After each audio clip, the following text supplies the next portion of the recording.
This is LBC from Global, leading Britain's conversation with Nick Abbott. Hello.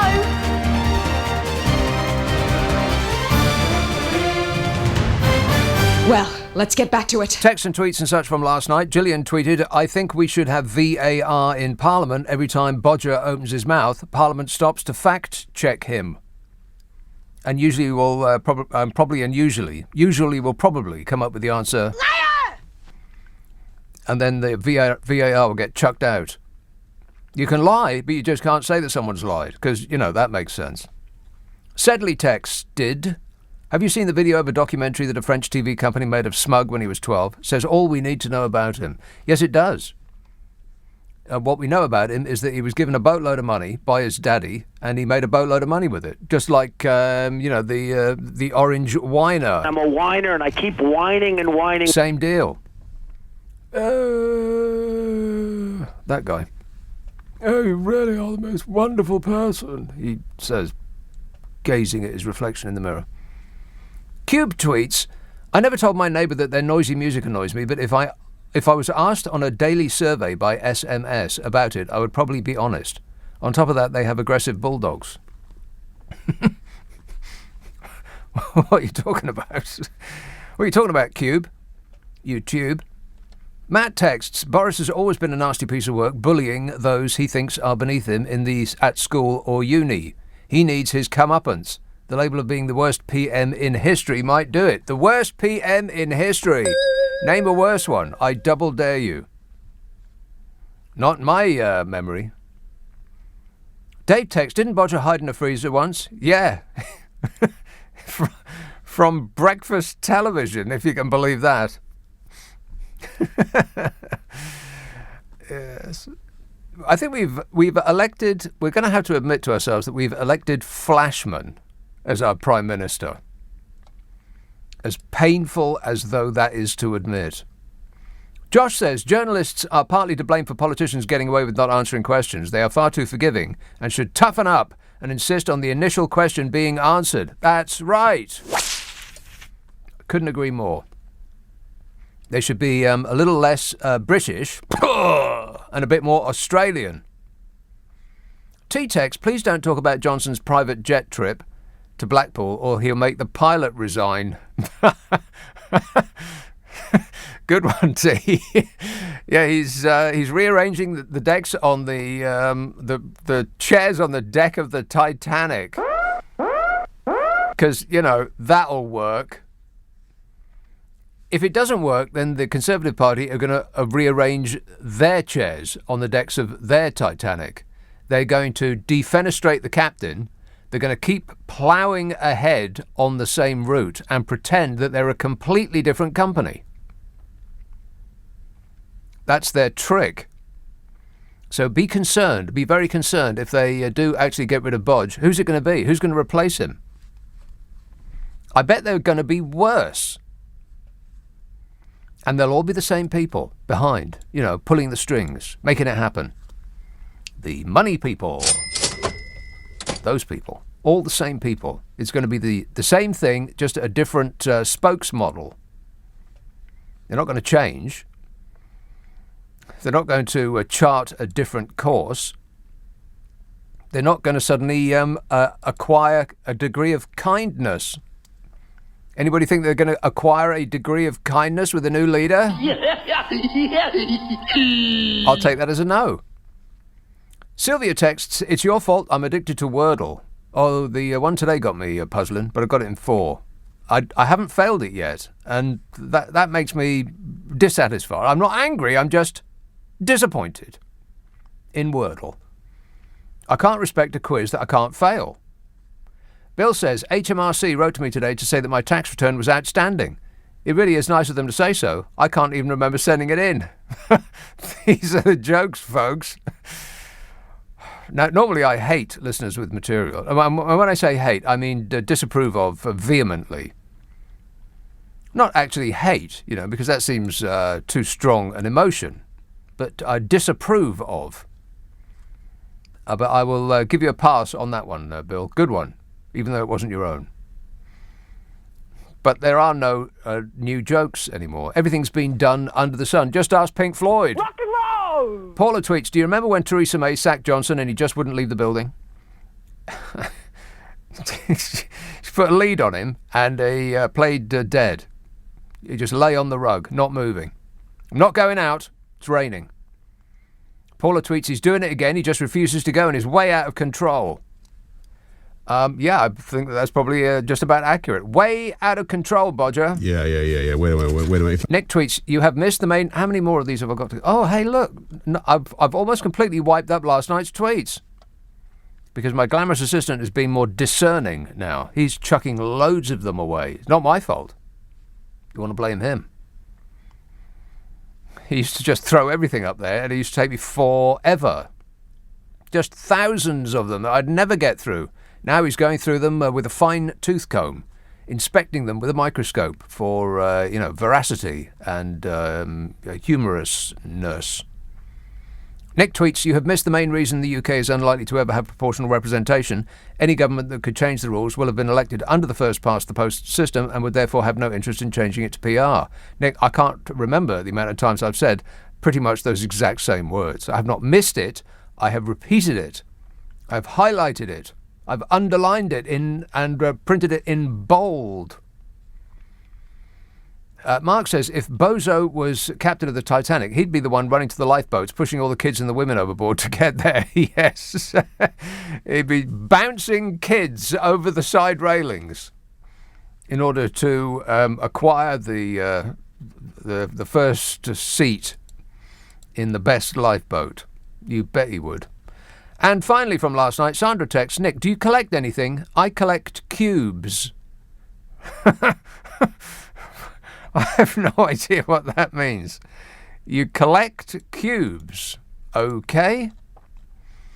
0345 6060 973. Don't worry, everybody, because we're, you might be able to your eyeballs in debt. You might not be able to heat and eat. Things in the stores that you have an eye on are way outside of your budget, and the head of the Bank of Bloomin' England has just told you not to ask for more.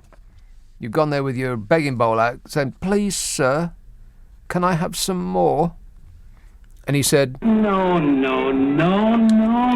yeah, it was a bit rich of somebody that rich.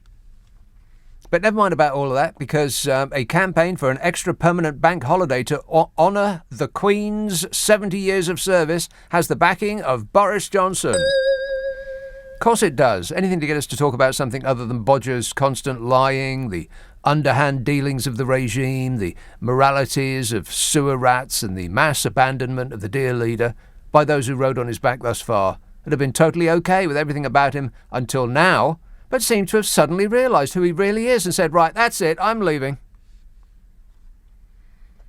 I think they protest too much. Now they realise who he is? How about last year or the year before that? Oh, only now do they get it. I see.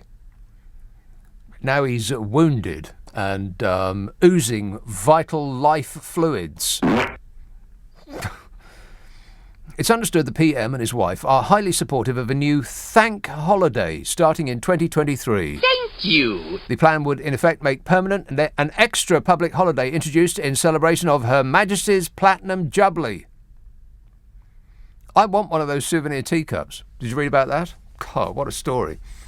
That's going to make it in my book of this year, assuming we all live that long. I do a book of every year with the A to Z that we do over Christmas, and I go through month by month, pulling out the weirdest stories, and I've already earmarked this one for my book next year. What's it called? Oh, thanks for asking. It's called The Ups and Downs, the Cheese and Wine of 2021. It's available on an internet near you, by me. But yeah, there's a consignment of Chinese-made souvenir teacups celebrating Her Majesty's 70 years on the throne. Instead of inscribing it in celebration of Her Majesty's Platinum Jubilee, they inscribed it in celebration of Her Majesty's Platinum Jubilee. I really want one of those. And last time I saw it was the whole consignment was on sale. I didn't realise I was looking at the whole consignment. I mean, I looked it up on the World Wide Web and I got straight to, I don't think it was eBay, but it was something like that. And it said £35,000. What? And I thought, blimey, the price of those has gone through the roof. £35,000 for a teacup. But no, I think it was £35,000 for 50,000 teacups. I really hope somebody buys that and makes them available. I think there's a tidy profit to be made there. If only I had £35,000, by this time next year, I'd probably have £36,000. Backers for the proposal of the Thank Holiday Thank you for Her Majesty the Queen already include, but are not limited to, the Confederation of British Industry, the Royal Voluntary Service, and the Scouts. What? The Scouts? I mean, the others are probably shuffling into line to attract the attention of Her Majesty in case she decides she's got a few extra gongs going. You know, after she further festoons the jackets of her close family members. I mean, there must be some small area of Prince Charles' double-breasted suits that don't have a badge from Mummy with a title associated to it. But what's it got to do with the Scouts? As well as enjoying the support of business and volunteering groups, an insider told the Telegraph, Her Majesty's Daily Telegraph, that Mr. and Mrs. Johnson are highly supportive of the idea. Really? Oh, I see. An insider said that, did they? Grasping onto any passing lifeboat of good news in a sea of bad. Well, I hate to break it to the number 10 press office, but that lifeboat's going down. The extra thank holiday would also be a recognition of the service of the millions who have stepped up to serve their communities during the pandemic. The campaign for the Thank Holiday is being launched by the Together Coalition ahead of the 70th anniversary of the Queen's accession to the throne on Sunday. And it does sound rather an insidious name for a company, for an organisation, the Together organisation. It sounds like something that James Bond would be fighting. But I looked them up and they seem legal, decent, honest and true. This year's additional bank holiday is on Friday, June the 3rd. Isn't that exciting? As part of a 4-day weekend of celebrations, during which time we will all try and remember a single thing that the Queen has said in all these 70 years of her rule. Apart from the annus horribilis bit, which we only remember because it sounds like a medical complaint. Disgusting. No firm date has been proposed for the permanent extra holiday, but one option could be creating a bank holiday weekend around the Queen's official birthday, not her actual one, but her second. She's got a spare. That's usually celebrated on the second Saturday in June, her second birthday. What should we get her? Alternatives could include. Now, these are other suggestions of which day we might get for our second our extra spare. I've got an itchy ear underneath my headphones, so I'm going to have to scratch that for a moment. Oh, that's better. Alternative dates include, but are not limited to, Sir Winston Churchill's birthday on November the 30th, Trafalgar Day on October the 21st, or the foundation of the NHS on July the 5th. Okay, well, Winston's birthday on November the 30th is a terrible time to have a holiday. It'll be freezing out, ditto the end of October, and they won't have it to celebrate the start of the NHS because it will just remind us in the future that there used to be an NHS that you could rely on, not the tangled heap of disappointment that the Tories have fashioned after 10 years of safe in their hands. Proposals are set to be presented to ministers shortly, assuming there are any left. But they'll all be too busy to defend the indefensible... what? Never mind. A UK government spokesman said Her Majesty's Platinum Jubilee will be a unique national celebration to mark her remarkable, dedicated and continued service to the United Kingdom. Well, let's not get carried away. I mean, everybody is fond of the Queen, but a dedicated service? It pays 80 million quid a year. Let's not get carried away with the thanking. We're the ones that need thanking.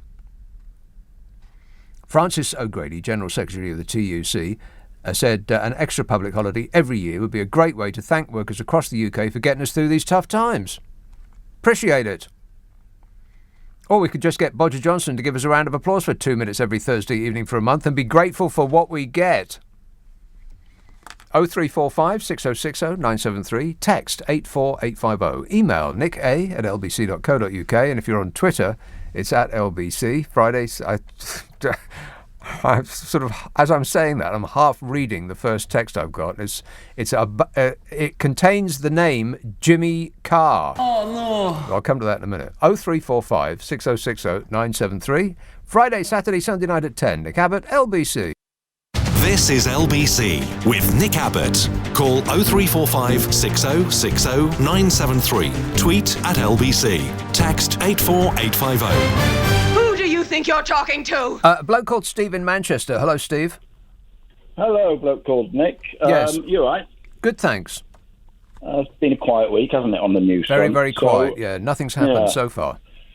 Well, you were pondering what's next, and you're quite right that the juggernaut carries on in broadly the same direction, whether Johnson's there or not. And I wanted to talk about what that largely entails from a financial point of view. Obviously, it's going to be authoritarianism and pretending to care about the North and that kind of thing. Yeah. But Sunak earlier this week started launching a bunch of announcements about financial deregulation, and people with slightly long memories will maybe recall where that got us in the past, which is financial deregulation.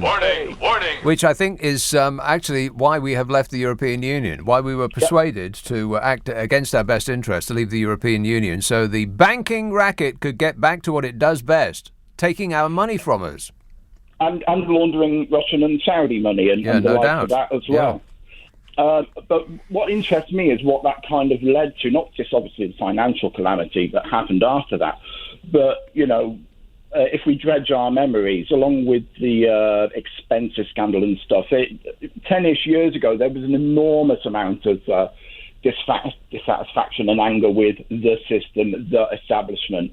Corrupt politicians, they all lie, they're all the same, blah, blah, blah. And it rose to this word being used very fallaciously, which I despise how it's used, this word populism, which is actually often just a euphemism for fascism, actually. Yeah. And this populism, then, people thought, didn't they, new, exciting, fresh type of politicians that will lead us into a, post-disillusion phase. Wow, this is like sort of this is like P101. I'm sitting here with my notepad. I haven't made any notes so far, but I'm wondering if this is going to be on the test. Go ahead. No, sorry. I mean, I've nearly got to the point now, and then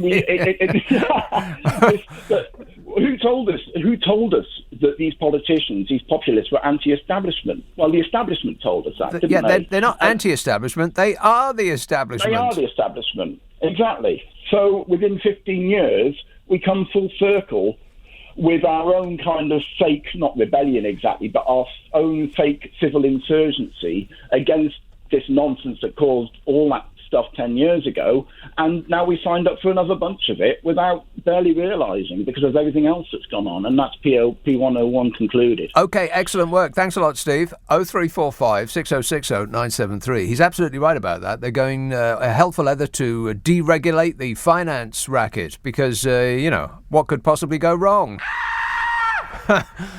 There were some tiny impediments introduced to the banking racket in order that they might not, or they might be dissuaded from ripping us off, because that was basically their business model, ripping people off, ripping their customers off. And they introduced some small legislation about, would you mind, pretty please, with sugar on top, not ripping off your customers. And they said, oh, all right then. We won't do it as much. Is that good enough? And even that is chafing. The leash is rubbing them around their necks, and they can't wait to throw that off so they can get back to what they do best, which is basically picking our pockets, selling us something that they say is a AAA rated, guaranteed good deal, while betting that it's a terrible deal and that we will sink. Literally like selling us a boat, not telling us there's a hole in the hull, and taking a side bet that the boat will sink. That's what they were doing. And that's what the whole 2007 financial crash was all about. Telling people who didn't know, rubes, dupes, selling people who didn't know or just took on face value what these giant, well-regarded institutions were telling them about the products that they were selling them. So it's like if you went to Ford and they said, this car is the best car we've ever made. And they didn't tell you that after 10 miles it explodes. They didn't tell you that part. It looks shiny and new in the showroom, and you trust them because they're Ford. But they just left a tiny little detail out about it exploding after 10 miles. But they took an insurance policy out on your life while they were selling you the car, and they got away with it. The lesson they learned was that they can do anything they like and get away with it. Did any bankers go to jail? No. I mean, were any of the executives in the C-suites, are any of them lingering in jail at the moment? Yet if you walk by somebody in the street and you pick their pocket, you'll go to jail for if you take a fiver. But you do not go to jail if you take 5 billion or 500 billion or a trillion. Or, just think up as many noughts as exist on the planet Earth and stick them after the number 1. And that's what you can award yourself without impediment or consequence. And they're about to unleash the hounds again. I do firmly believe that that's the reason that we have left the European Union. It's none of that, Smug said, cheaper clothes. You remember that? Cheaper clothes? Cheaper clothes, cheaper food, and cheaper shoes. We're going to reduce the VAT on fuel, they said. They actually did say that. I have the detailed files. One moment, please. Well, you just have to take my word for it. I can't find it at the moment. Oh, here we go. Boris and Gove. Whatever happened to them? This is from 2016. Boris Johnson and Michael Gove claimed that the government would be able to scrap VAT on household energy bills if Britain leaves the European Union. Another one of those promises. How's that working out, by the way? Oh, fabulous. Yeah, so all of that stuff was just nonsense. The real it of it was unleashing from the European... it wasn't too much of an impediment, not really. It was just a polite request from the European Union. Would you please not rip so many people off? Would be nice. And the banking racket couldn't stand it because they lost, a couple of pound here and a couple of pound there. And that's the reason that we're out. I firmly believe that that's true. Tell me I'm wrong. I double dare you. Archie texts, have you heard about the long-standing scandal of institutional racism at the Met? It's finally caught up with Cressida Dick. She's due to be replaced imminently by Jimmy Carr. I warned you he was coming. I did tell you.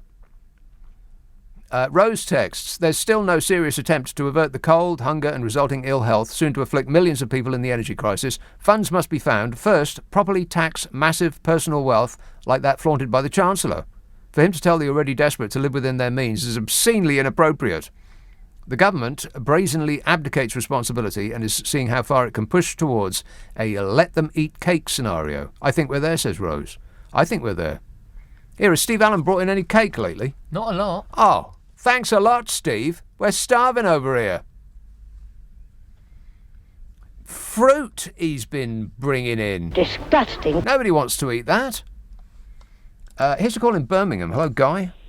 Hello, Nick. I'm a big fan of yours. How big? I'm your biggest fan. Well, how big is that, approximately, in terms of feet? 7 inches. So about half a foot? Something like that. Well, about half a foot. You wanted a joke, a naughty joke. No, I didn't. When did I ever want a joke? Nick, can I talk to you about something seriously? Is it a joke? It's not a joke. War isn't a joke. Oh, war. Have you ever been to a communist country? What's it good for? Absolutely nothing. Absolutely Say it again. Nothing. Rock and roll!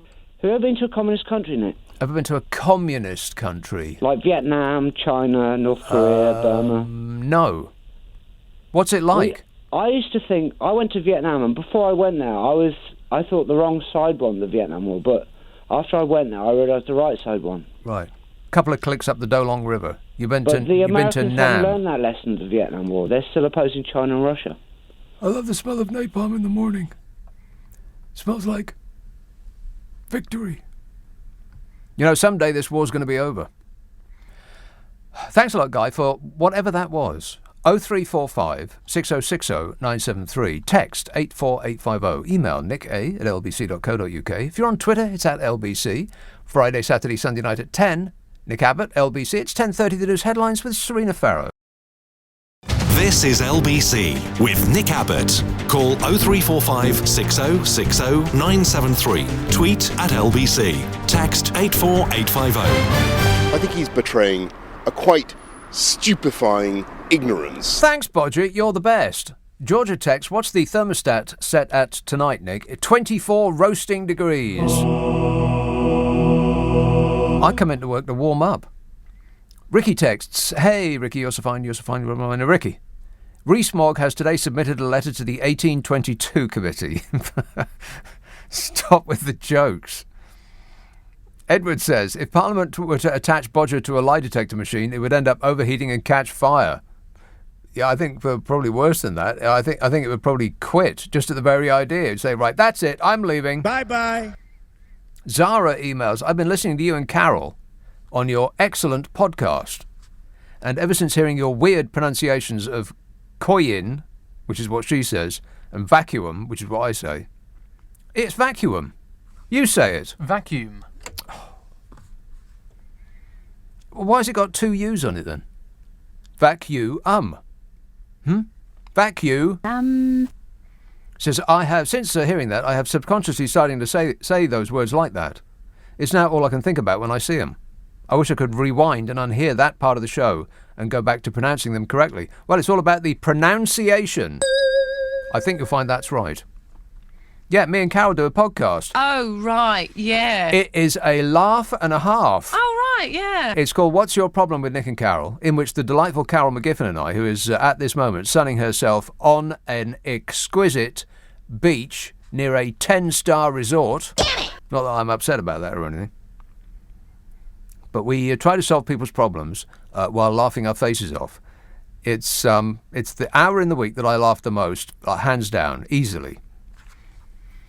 And I think you'll be amused. It's called What's Your Problem with Nick and Carol, and it comes out on a Monday. There's over 100. We've done over 100 of them now, which just blows my mind. I cannot believe it.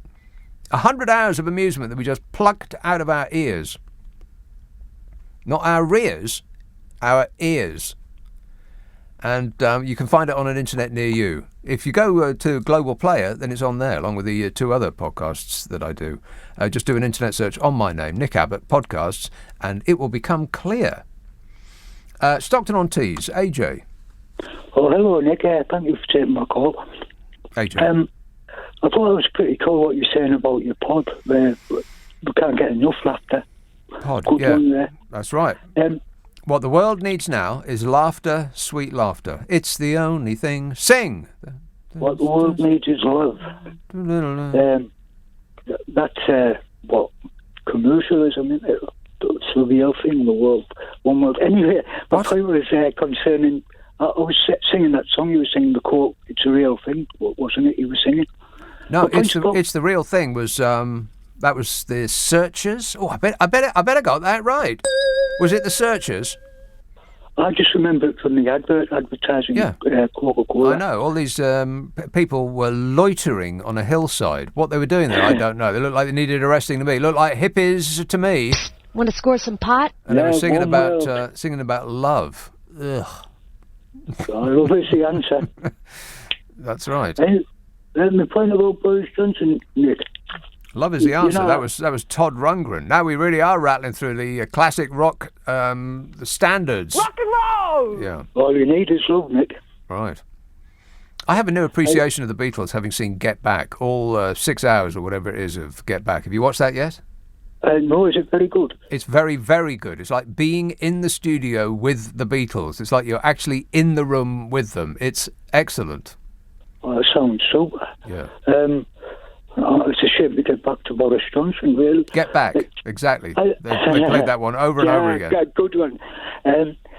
As we live in a nation where, like, an entire 1/3 of our country's land is owned by a few aristocrats, I've always sincerely believed that that's part of the small spectre that Boris Johnson owes true allegiance to. You know, Nick, I would hear people calling him a man of the people, and you know, it's truly hard not to despair there, mate. I sort of caught a bit of that, but it's my ear. It's your pronunciation. It's your pronunciation. Yeah. Pronunciation. What I find amazing is that the poor in this country have been persuaded to believe that the elite are the people to vote for in order to get back at the elite. That just blows my mind. I'm glad you think that, but Dick, I can speak like from street level. We're not stupid. We're not fools, you know. Well, why do poor people keep voting for the rich who continue to act outside their interests? I don't like saying this. I think there's still not enough consciousness about it, but it is growing. Believe me there. Well, I mean, it's taken a while. I mean, how long is it going to take? Another 100 years? Oh, brother, I've seen change all through my life. What I didn't like the most was when I saw Margaret Thatcher start this servants' economy that we're living now. Right. I don't like that. Yeah, well, she decided that the dirty fingernail jobs they were no good, and so they were. So Germany decided that that was going to be their thing, and we did the banking racket. How's that working out for us, by the way? Fabulous. I mean, it's working out for some individuals really, really well, but a vanishingly few number of them. The rest of us are on mopeds delivering pizza to people who are busy working from home. I remember when the banks got bailed out, £100 billion, which they paid back, all but 20 billion, which just went missing. Right. These are the seeds. You know, from my perspective, we've always understood the irony in the lyrics. Steal a little and throw you in jail, and steal a lot and then make you king. That's right. Bingo. Got it in one. Thanks a lot, AJ. If you steal a fiver from somebody, you are going to jail. If you steal £5 billion, then you are going to the House of Lords. That's the way it works in this country. Martin emails, another week goes by, and yet again, Johnson is parading around in a high-vis vest. Yeah, what is it with that? It's not slimming, Bodger. This time he's a tram driver, says Martin.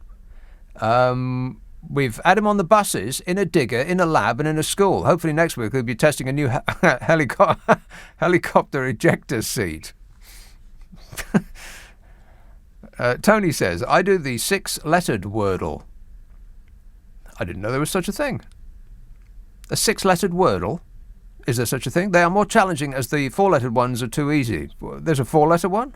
I thought there were just 5. He says, I cannot watch lingo on TV because they say H when they get a word starting with H. Oh, no. It's ironic, but the letter H doesn't have an H at the beginning of it. It's not H. I don't know why. It just rubs my fur up the wrong way when I hear that. I just can't stand it. What's lingo? I mean, I know that there was some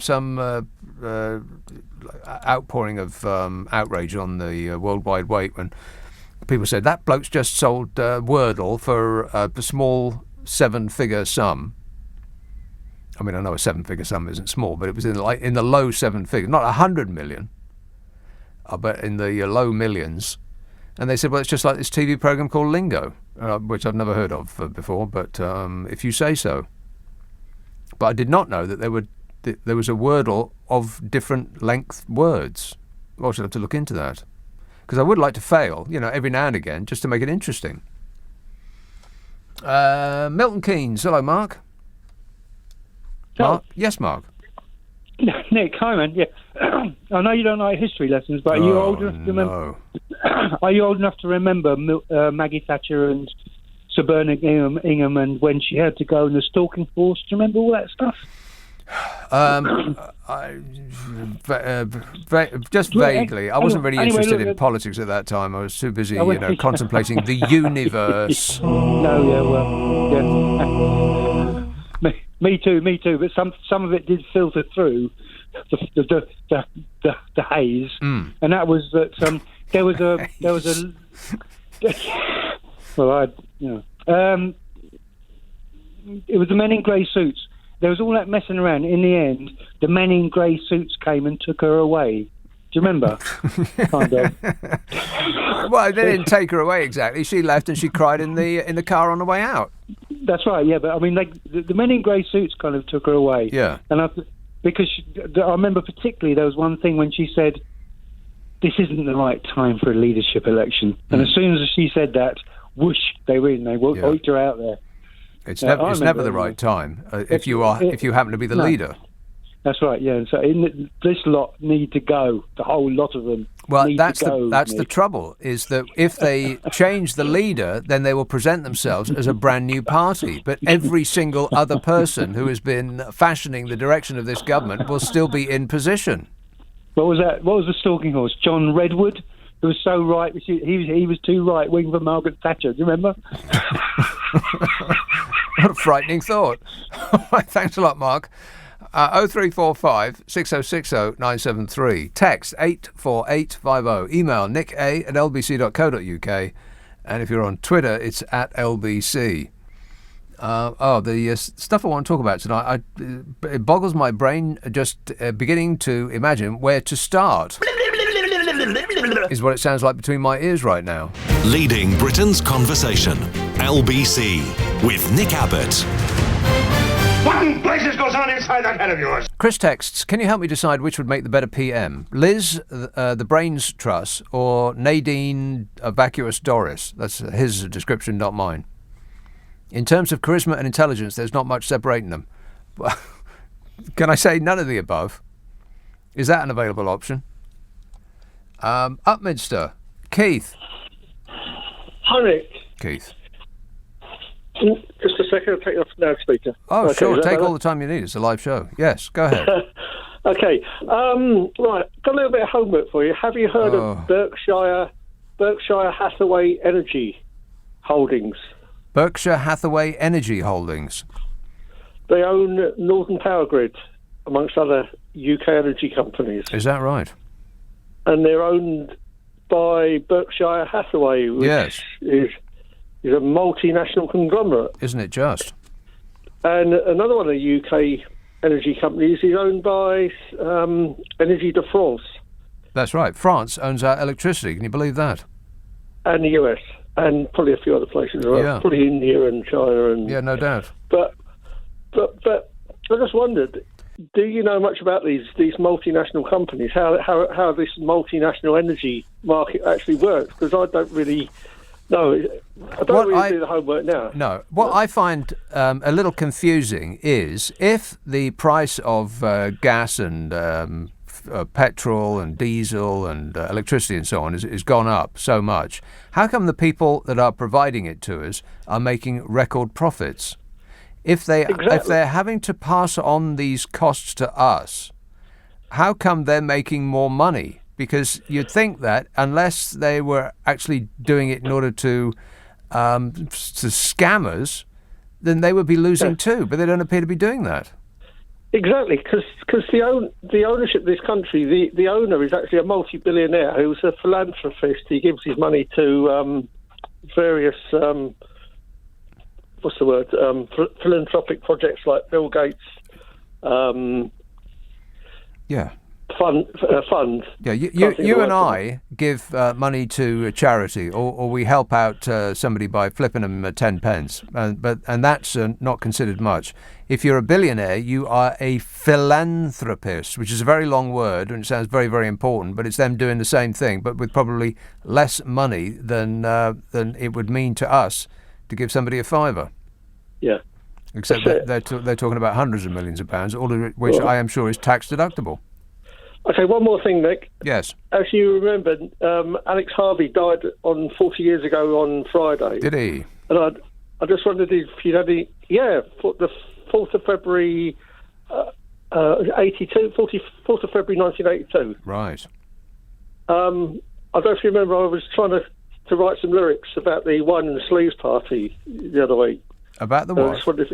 The wine and cheese party, not wine and sleeves. The Tory sleeves party. Oh, yeah. The wine and cheese party. Right. Are you going to the party? That's the one. Going to the wine and cheese party. Rock and roll! Yeah. Right, well, I can't help you there.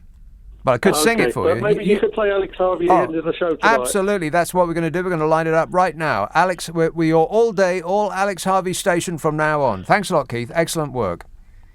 Good idea. One of the best live acts ever. First live act I ever saw. Alex Harvey, the sensational Alex Harvey Band, and they were. Kevin tweets, what about the people that bought electric cars, and by next year their fuel costs will have doubled? Yeah, that's going to be really annoying. Yeah.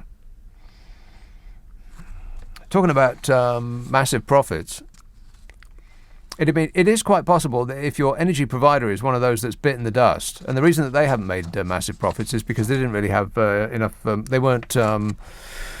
What's the word that financial people use? They weren't capitalized sufficiently. They had to buy energy ahead of time, and they didn't have the money for it. But these vast energy giants, they got tons of money. They have, and it's quite possible. If, like me, your energy provider is one of those ones that's bitten the dust, you've been heaped onto Shell. And you will be delighted to know that annual profits at energy giant Shell have surged to $17 billion. What? Not million, billion. And just to give you an idea, I'll do the seconds thing again, just to give you, some perspective. Actually, it's too much bleeping perspective. Name that film. I probably say that every time I say that. Name that film. 1 million seconds is I can't remember exactly, so I'll make it up. I think it's about 11 days. 1 million seconds. 1 billion seconds is 37 years. So that just gives you some idea of the magnitude of what it is we're talking about. $17 billion profit. Aren't you happy for them? Shell said now it had plans to refund hard-pressed customers who have made those profits possible. I'm kidding. They're going on an $8.5 billion share buyback program and a 4% hike in dividends for the current quarter to reward investors and executives whose bonuses will probably be enough to cover their fuel bills from now until the end of time.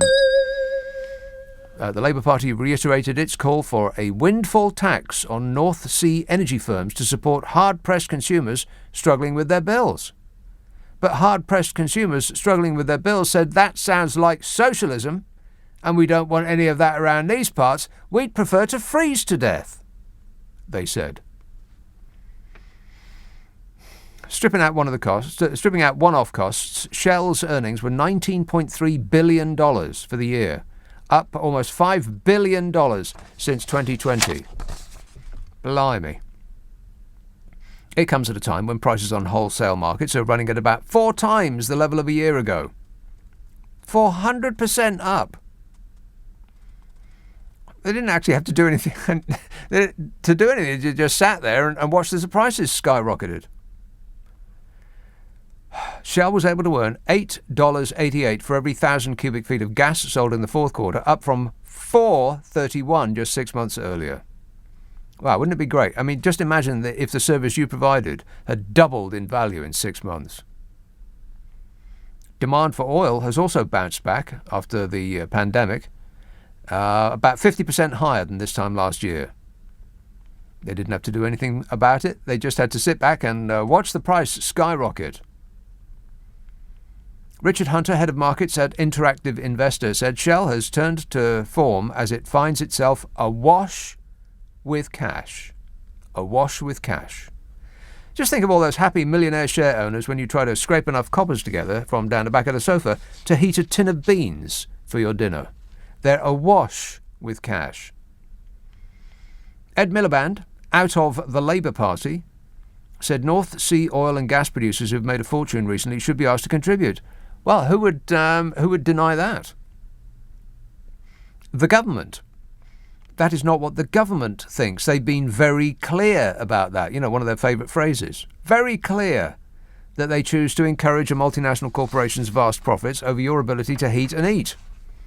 The nation knew what it was voting for, and the nation could not be happier with their choice.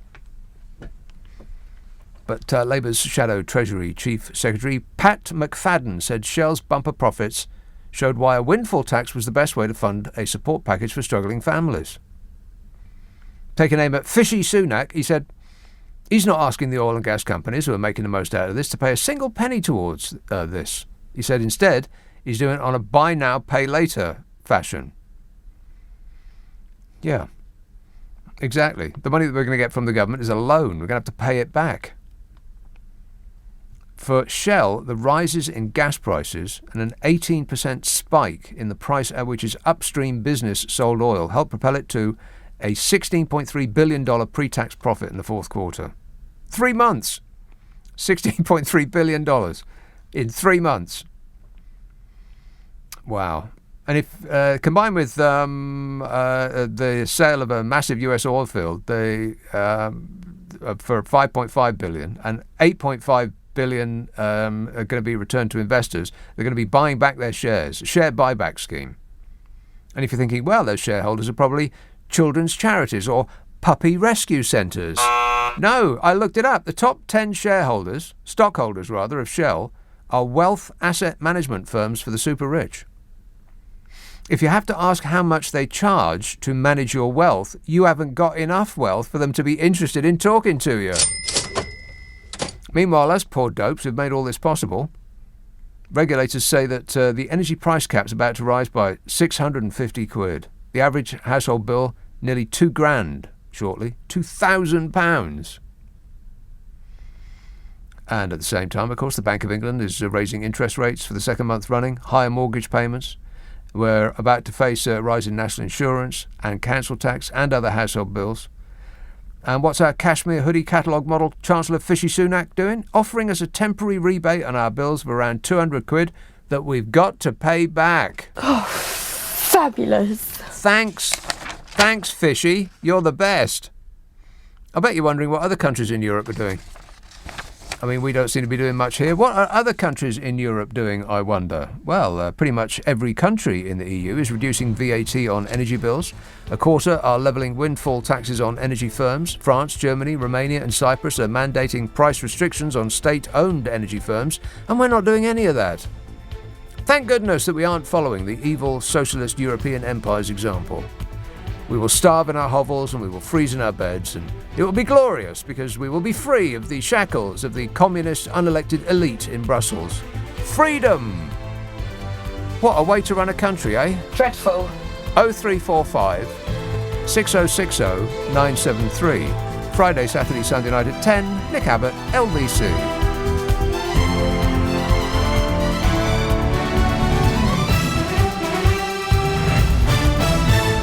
On your radio, on Global Player, and Play LBC. leading Britain's conversation. This is LBC. This is LBC from Global, leading Britain's conversation with Nick Abbot.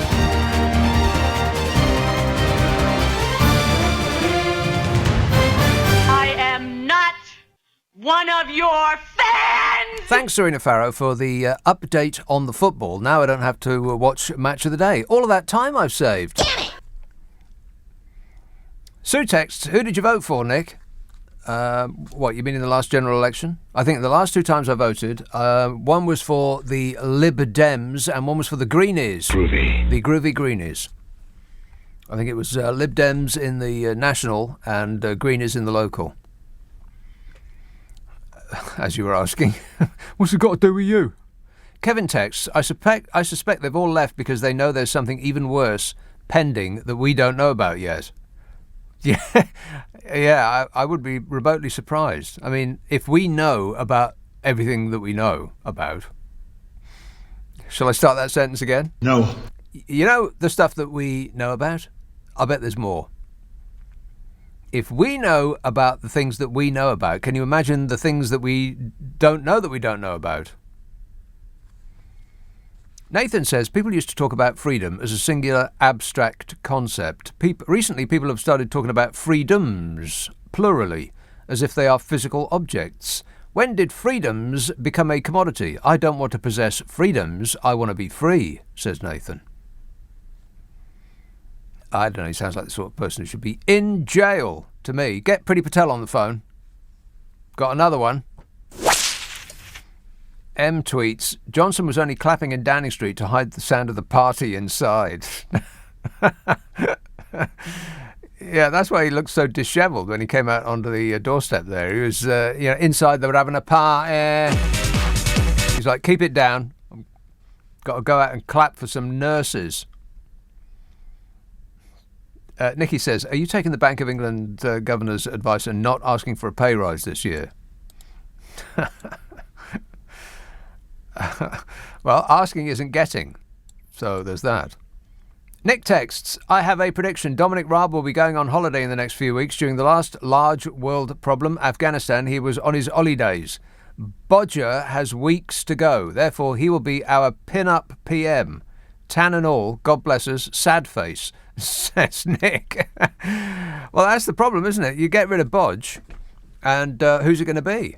I would imagine that it'll be somebody even worse than he is. I mean, if it's going to be any of the cabinet of curiosities, we're screwed. So hopefully it'll be somebody from the outside. Is Benny Hill available? Apparently he's not answering the phone. Keep trying. We're desperate. Bodger's been told to sack Fishy, by the way. Fishy's been on manoeuvres, or so his the people have been writing up in the press for quite a while now. Highly suspect Fishy Sunak on manoeuvres. Get rid of him, Bodge. Boris Johnson has been told to sack Fishy after the Chancellor publicly rebuked the Prime Minister over his claim that Sir Keir Starmer failed to prosecute Jimmy Savile. But it wasn't much of a rebuke, really, more a sort of a cashmere swipe than a leather lash. Bodger is desperately trying to see off the growing threat of a vote of no confidence. Anybody have confidence in the Bodger? No. As many as 15 Tory MPs have publicly written letters. While the actual number is thought to be higher, because most do not make their actions known, they bravely say nothing. Wow, as many as 15 Tory MPs, really? And what are the rest of them thinking? Everything's going swimmingly? According to the Times newspaper, the Cabinet descended into civil war this week as one member called for the Prime Minister to sack Fishy Sunak, while a couple of others accused Fishy of being on manoeuvres, evidenced by his public criticism of the dear leader. Well, it couldn't be that the Bodger actually justified some light criticism, could it? I mean, no, of course not. These days, if you tell the truth about someone, that's known as plotting. Isn't it great, eh? Oh, fabulous. Fishy Sunak publicly rebuked the PM, we are led to believe, over the false claim that Sir Keir failed to prosecute Jimmy Savile. Addressing the issue in a live broadcast on the cost of living crisis, Sunak said of Johnson's attack on Keir, I wouldn't have said it. That's what he said. That was a rebuke. I mean, it's not really a rebuke, as defined by express sharp disapproval or criticism of someone because of their behaviour or actions. It's more like the sort of disapproval you'd express under your breath if your baby threw up on you. Well, I wouldn't have done that, you'd say. And wouldn't the baby have a shock if you did? Meanwhile, Health Secretary Super Saj Manjav said the Labour leader, Sir Keir, deserved absolute respect. RESPCET. For the job that he did as a Director of Public Prosecutions. When asked about those comments, both the Super Saj and Fishy distanced themselves from themselves. What? Yeah, they said, no, I've got no idea. Sajid Javid said, I've got no idea who this Sajid Javid person is, and I can't approve of what he said in any way, shape or form. Never heard of him, he said. I mean, is there anyone in that Curiosity cabinet that's actually got a backbone? I mean, is there just one single person? Or are they all looking at the bottom line? All thinking about their ministerial car disappearing in a puff of smoke if anybody else gets to do the top job and sacks the lot of them.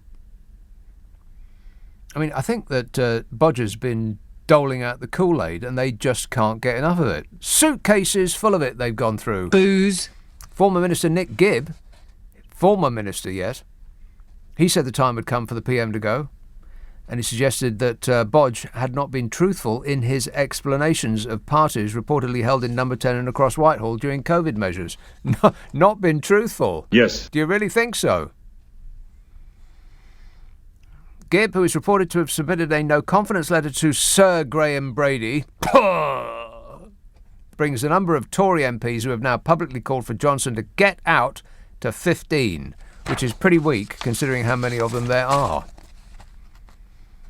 15, is that it? And I restate my case. What do the rest of them think? That everything's going just fine? Oh, he's doing a great job.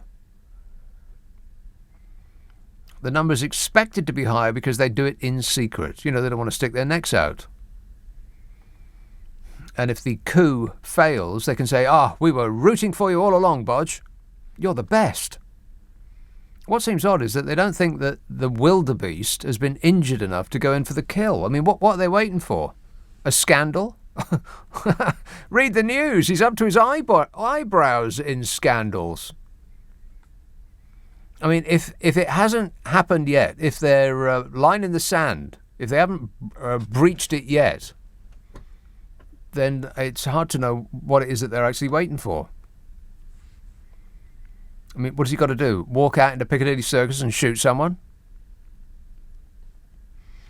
And it all comes as the Mirror reported that the Metropolitan Police have been handed a photograph of Boris Johnson holding a business beer at an alleged business rave in June 2020 to mark the PM's birthday. What do you think about that, Bodge? I can't comment on that. I believe it. The newspaper said it was one of 300 photographs handed to the Met in their investigation into 12 alleged gatherings that may have broken COVID restrictions. Well, it's pretty hard even for the Met to claim that they lost 300 photographs and there's no evidence of any wrongdoing on any of them. But I expect they'll try and find a way. What a way to run a country, eh? Dreadful. Shocking. I can't believe it. Let's have a call in Regent's Park. Vance. Hi, Nick. Thank you very much for keeping me sane and the rest of the country. Nick, I just want to go make a few comments on Gove's white paper that came out this week, on levelling up. Mm-hmm. It starts, as you've mentioned, by analysing very successful entrepreneurial societies in history, right? He talks about Jericho, and then he talks about the key example, Renaissance Florence, okay? Oh, yeah. And in doing this, Gove is once again trying to cast himself as the brains in this miserable government. He did the same last year, didn't he, when he likened levelling up to Roosevelt's New Deal. Do you remember that? He gave a lecture, a whole 1-hour lecture on that. On the New Deal? Yeah. Did he compared an hour lecture on, likening levelling up with Roosevelt's New Deal. Well, Roosevelt's New Deal, I mean, I don't know anything about history or anything else for that matter, but that was all about bridges and roads, wasn't it? That was about putting people from the Dust Belt and the Rust Belt and the dams. Yes, the dams. Yeah. It was a really big deal, actually, much, much bigger than levelling up. Yeah. I just want to point out a few points. When they sort of say, we should look at Renaissance Florence to see how we can do it now, they get Renaissance Florence completely wrong. I'm a historian, okay? I happen to know that some of the key features of Renaissance Florence were, firstly, they had proper apprenticeships for craftsmen. Do you remember what apprenticeships looked like? No. The only thing I know about Florence is that the people with the money, the Medicis, were so spectacularly rich that they had to build their own bridges so that they didn't go on street level because the population was so furious with them. That's right. For hogging indeed. all the cash. So if Yeah. I would be unsurprised if that's what he had in mind, like a whole separate level of walkway that the super rich could occupy, so they didn't have to rub shoulders with oiks like you and me. Yeah, exactly. Another feature of Florence, though, Renaissance Florence, was that they had huge hospitals with huge levels of staffing. Right. Not like our miserable NHS nowadays. They had really well-staffed big hospitals because their main job was to patch up craftsmen when they got injured so that they could go back to work quickly. I did not know that. This is educational show, isn't it? No. It is, I'm afraid to say so. And the third thing that's nuts is that Gove is trying to compare Brexit. He's trying to say Brexit is a new Renaissance. What codswallop? I mean, it's total codswallop from this snakeskin politician pretending to be an intellectual. It just makes me sick. Yeah, I think that is that's the mood of the day. A certain biliousness. All right, thanks a lot, Vance. Best sandwiches ever, by the way, in Florence. The last holiday I had was about, I don't know, 10 years ago, something like that. I took 3 days in Florence. Oh, wow. The sandwiches there are absolutely sensational. I've never, if I could eat just one meal for breakfast, lunch and dinner for the rest of my life, I would choose that. Arrived there on a Sunday night and just wandering up a lane towards the main square where, I can't remember what the main square is, but, the main square in Florence. Up a little alleyway, everything was closed, because Italy doesn't do that whole 24 hours a day thing, or Florence specifically. Every single thing was closed. I was absolutely blooming starving. You arrive in somewhere you get the flight on Sunday, you arrive in Sunday evening, and you haven't eaten since Heathrow. And what you ate in Heathrow wasn't that great. Disgusting. And so you're just absolutely ravenous. And the only thing that was open was sort of it's kind of like a hole in the wall, tiny little place. But good vibes were just pouring out of it. People were hanging around outside on the street, and they were eating sandwiches and they were drinking wine. And I thought, wow, okay then, let's go in here and see what's happening. They had a board of sandwiches, maybe 10 sandwiches. You just pointed at one and they made it up for you. And I am not kidding. It was probably the best thing I've ever eaten in my life. It was focaccia bread. What? Focaccia bread with meats and cheeses and a little unctuous sauce in there.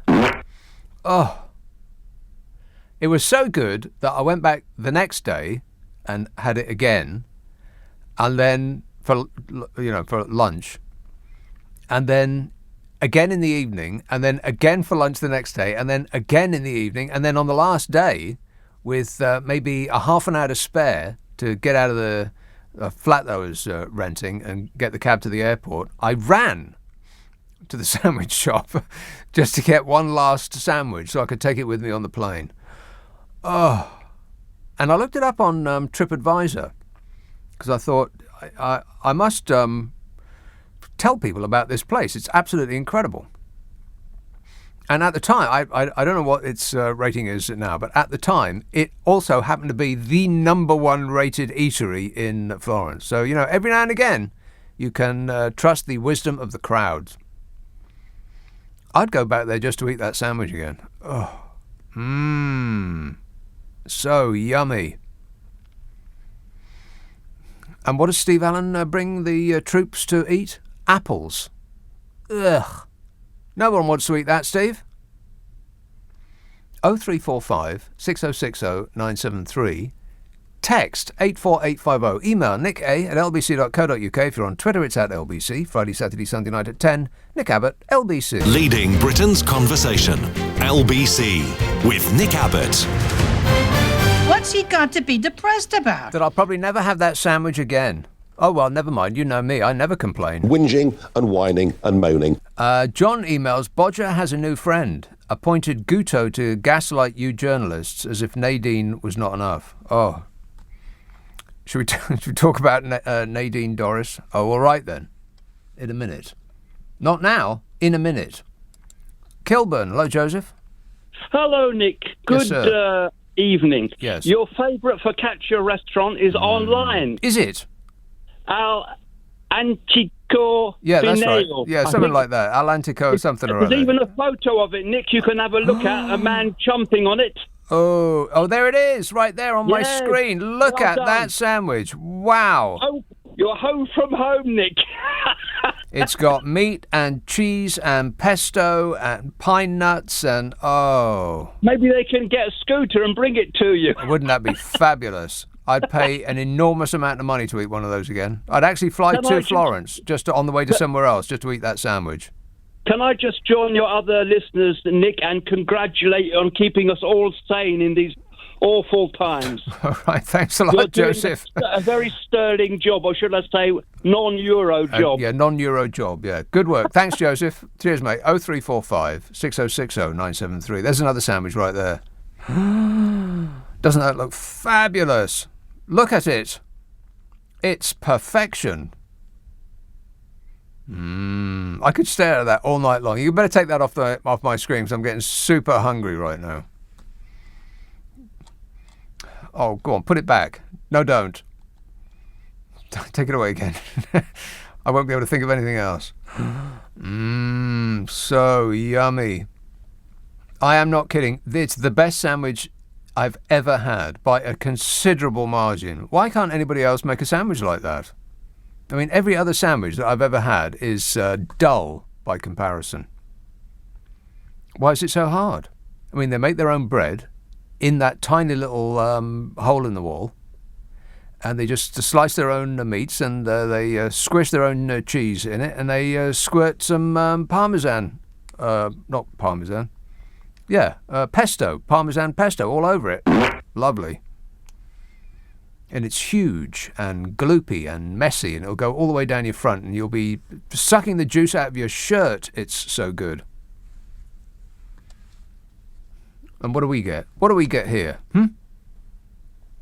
Two curled up pieces of foamy bread with some desultory squirt of of salad cream with a slice of boiled egg on it. Who wants to eat that? Southampton. Hello, Simon. Nick, good evening. How are we doing? Good, thanks. Got a couple of things for you. We appear to be copying, rather alarmingly, the Republican Party. Mm-hmm. We've even got our very own Marjorie Taylor Nadine. It's also, what would Donald Trump do? I keep saying it over and over again. Nobody's paid. Is this thing on? Hello? Is that woman drunk, or does she just sway a lot? I don't think that she's drunk. She did appear to be standing on a Bosu ball when I saw her being interviewed in the Houses of Parliament. She did, like I said yesterday, you remember a weeble? They wobble, but they don't fall down. Yeah, a little bit like that. As a kid. Maybe she's just emotional. Well, I think she's infatuated for some reason. I think Carrie's got a bit of competition there. I don't believe that Carrie has anything to worry about. Boris Johnson is nothing if not abstemious when it comes to playing away. There's no evidence that he has ever done anything of the sort, apart from all of the evidence. Well, at least she's post-menopausal, I would have thought. Oh, okay. Well, let's not get carried away, Simon. What is it that you're called about? Right, so just a couple of other things. Apparently this levelling up paper, right? I saw online, there was a couple of journalists talking about it. Now, I'm going to state that this is true, although it may be wrong, okay? But it certainly suits the narrative. He has dreams of being referred to lovingly, and... Who's he? Johnson. Right.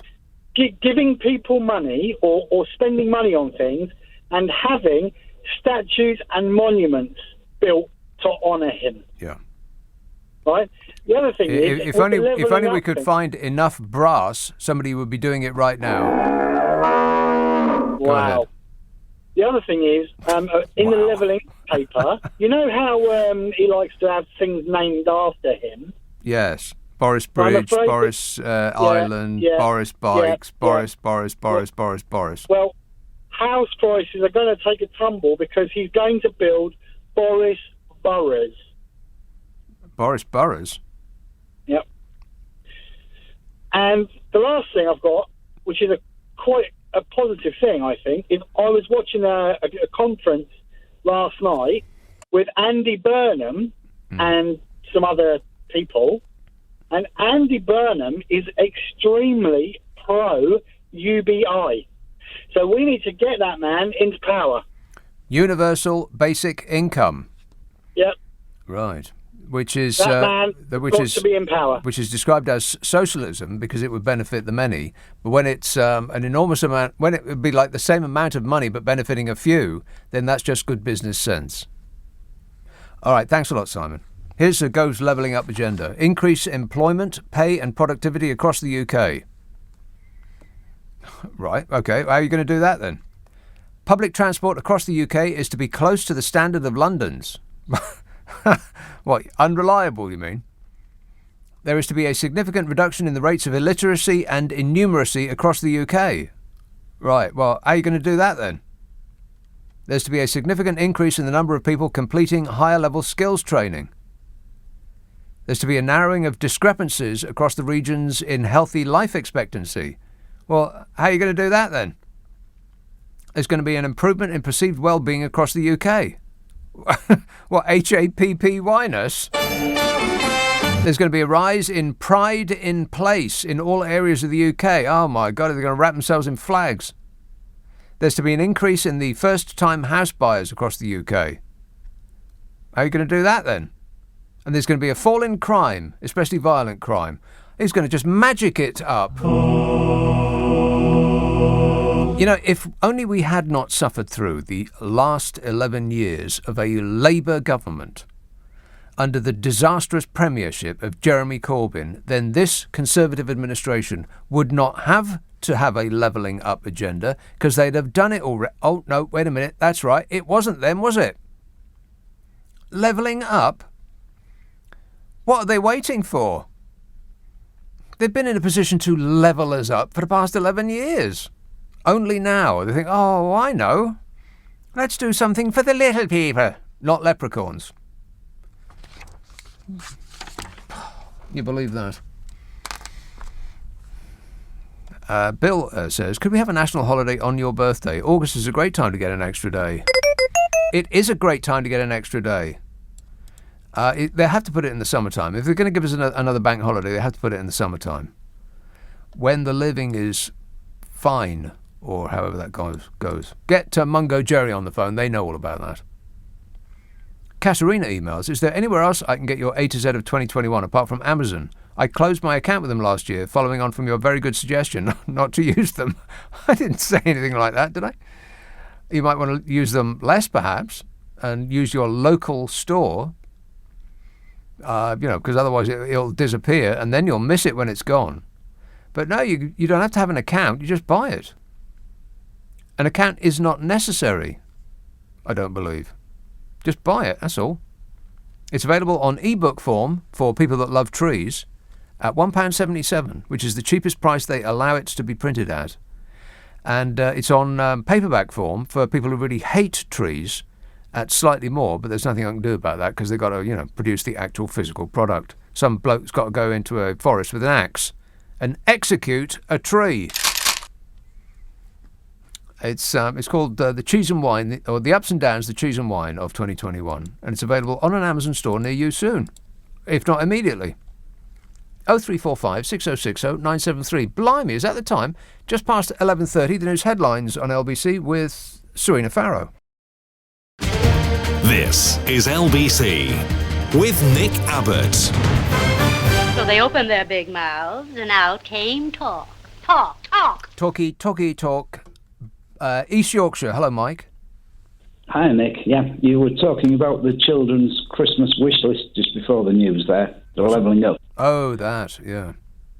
I actually took the trouble to read it all, which is quite strange when you read it all, because it's like Lisa and Andy said, is that it? There's about... It's just a load of I'm going to do this, I'm going to do that. Yeah, and there's about 70 pages of it is analysis of why we need to level up. Right. And it analyses things like Russell Universities, if you get a first or a second, are you more likely to move for a job than if you got a second or a third? And I'm not joking. If you went to a Russell University and you got a first or a 2-1, yeah, are you more likely to move to London than if you got a 2-2 or a third? And it analyses that. Well, that's ridiculous. If you go to Russell University, you're probably going to move to London. It's more likely than not that you'll move to London, I would imagine. Absolutely. There's 70 pages of it, and if I set you a 100-question test on it, you'd get 100 right. It's ridiculous.